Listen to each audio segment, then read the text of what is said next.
The Dog That Dug for Dinosaurs, a True Story. Written by Shirley Ray Redmond, illustrated by Simon Sullivan.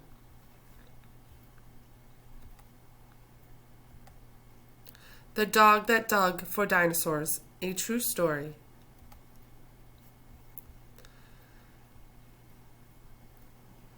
A long, long time ago, there was a little dog named Trey.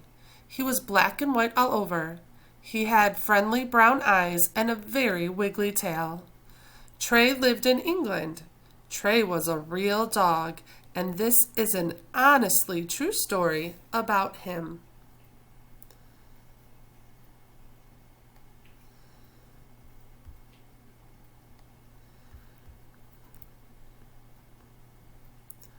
Trey loved two things most in the whole world. First, he loved Mary Ann Anning. She was 12 years old and lived with her family in a small cottage near the beach in Lyme Regis. Secondly, Trey loved going with Mary Ann to dig for fossils. So, what are fossils anyway? They are the remains of animals and plants that died a long time ago. When a leaf or bone gets pressed between layers of sea mud, it leaves an imprint. After many, many years, the mud hardens to rock.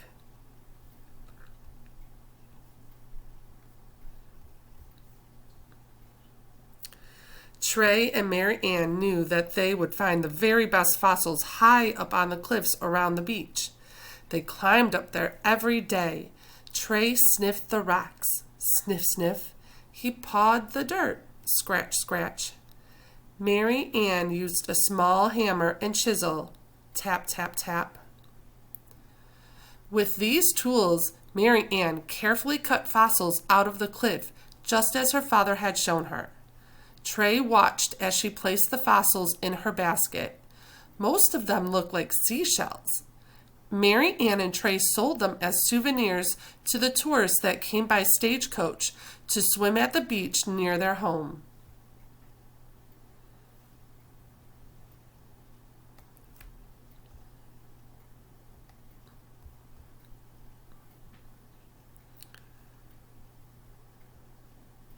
One day, Trey and Mary Ann discovered some very large bones sticking out of the rocks. They were huge. Trey growled and tried to dig the bones out. Mary Ann used her hands to brush away the loose dirt. "Trey, we've discovered a monster," she declared.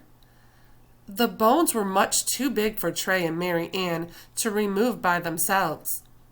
"I'll go for help," Mary Ann said. "You stay here, Trey."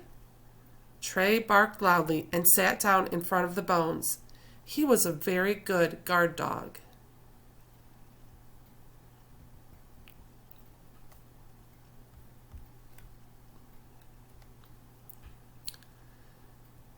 Mary Ann ran all the way back to the town and asked some grown-ups to help her. "Trey and I have found something really special in the cliffs," she told them. "Just wait and see." When the men saw the giant rib bones in the side of the cliff, they were amazed. "What a beast!" they cried. "Look at those sharp teeth. Is it a crocodile?" one man asked. "Or a stubby whale?"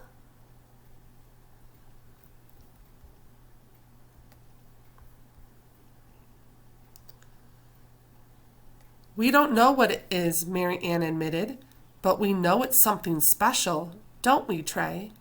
Trey yipped and wagged his tail.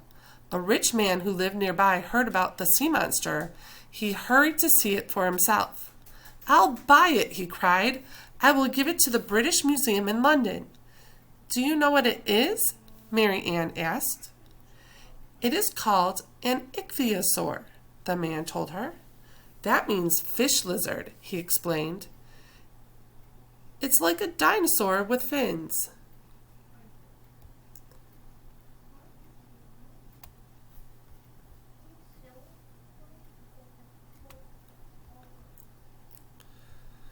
The amazing news spread about the gigantic fish lizard and the dog The amazing news spread about the gigantic fish lizard and the dog and the little girl who had found it. Soon, many strangers came to Lyme Regis where Mary Ann and Trey lived. They all wanted to hunt for fossils too. The men wore tall top hats. The women wore frilly bonnets. They carried pretty little umbrellas called parasols.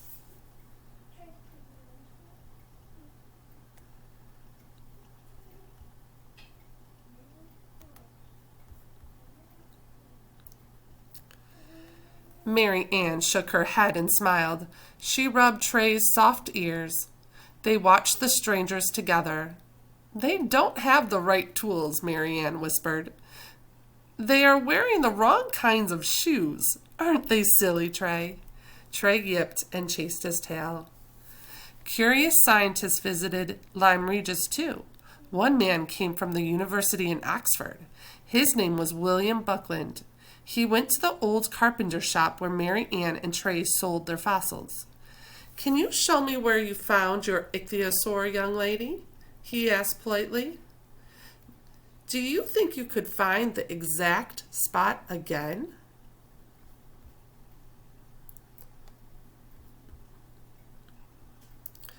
Trey can find it, Mary Ann boasted. Together, Mary Ann and Mr. Buckland followed the little dog across the beach and up to the cliffs. Trey sniffed the rocks. Sniff, sniff. He pawed the dirt. Scratch, scratch. Suddenly, he yipped.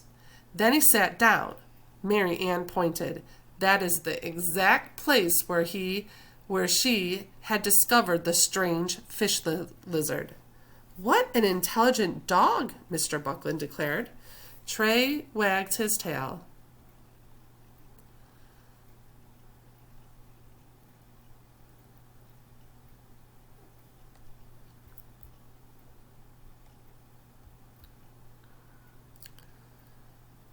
Trey and Mary Ann continued to dig for fossils. They were very careful. Mary Ann watched for falling rocks, like her dad told her. Trey looked out for storms and high tides. Then one day they discovered another giant creature. Look, Trey, Mary Ann cried. Is it a sea dragon? Trey sniffed the skeleton and snapped at it with his teeth. The creature had a long, long neck. Its backbone was like a humped turtle shell. Instead of feet and legs, it had 4 large paddles.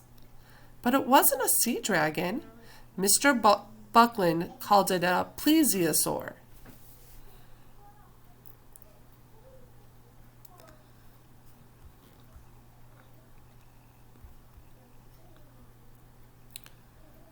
One day, Trey and Mary Ann found a fossil that no one in England had ever found before. This one had huge bony wings like a bat and a long, sharp jaw. Trey growled. It looks like a gigantic flying lizard, Mary Ann declared. The scientists thought so too, and that's why they named it pterodactyl. That means lizard with wings.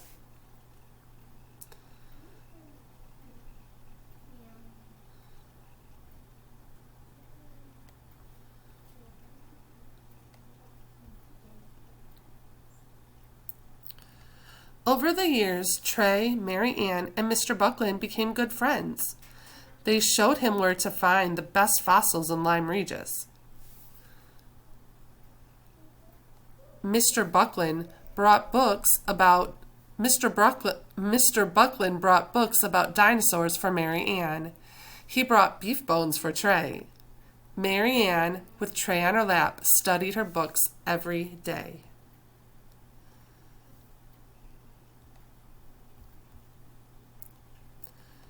When Trey's whiskers turned gray and Mary Ann was all grown up, they still collected fossils and sold them in the old carpenter shop. There were boxes and baskets filled with fossils on the floor and on the shelves. Some of the fossil creatures were so big they couldn't fit through the door.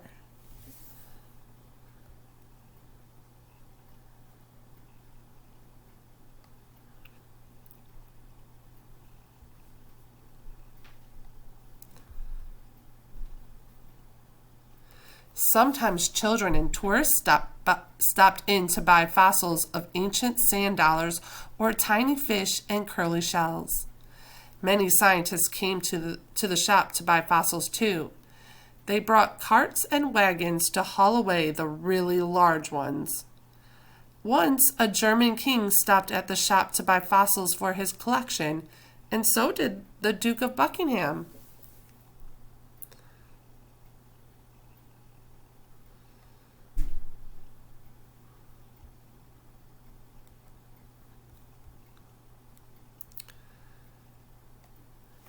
Trey and Mary Ann Anning became very famous. Today, if you go to the Natural History Museum in London, you can see the large fossils they discovered together. You can also see a famous painting of Mary Ann holding her fossil basket, and Trey, the dog that dug for dinosaurs.